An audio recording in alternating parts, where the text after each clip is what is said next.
Republican Senator Tim Scott of South Carolina formed a presidential exploratory committee Wednesday morning. "I will never back down to defend the conservative values that make America exceptional." Scott, only black Republican in the Senate, has been testing waters for months.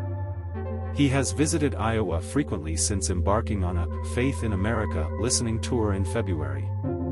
It is scheduled to hold events in case of early voting on Wednesday. "I was thinking about my faith. I was thinking about the future of our country.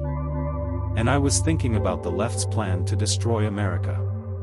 Scott easily won re-election to the Senate last fall and ended the year with more than $21 million in his campaign account, which he could use for his presidential bid. Announcing his campaign to reclaim White House last fall, former President Donald Trump ran the GOP primary, while Florida Governor Ron DeSantis, who has yet to announce a bid, has also caught attention of GOP voters.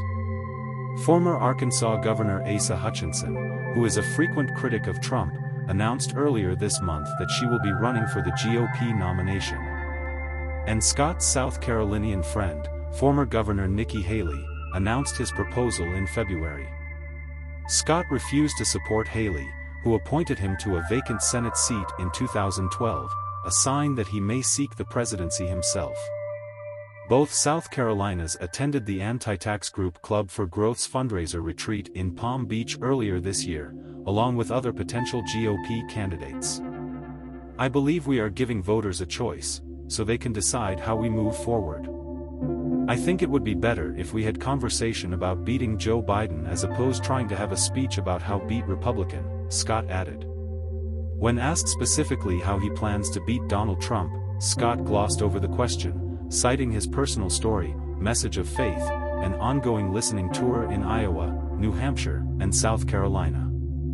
Scott took aim at Biden's economic policy and what he called disrespect to law enforcement at a conservative Christian forum in his home state last month. "We must be security party to restore faith in America," he said, arguing for more funding for police departments and closing the southern border of United States. For months in Congress, Scott struggled unsuccessfully with Democrat Senator Cory Booker from New Jersey and then representative to get a deal on policing reform. Karen Bass from California.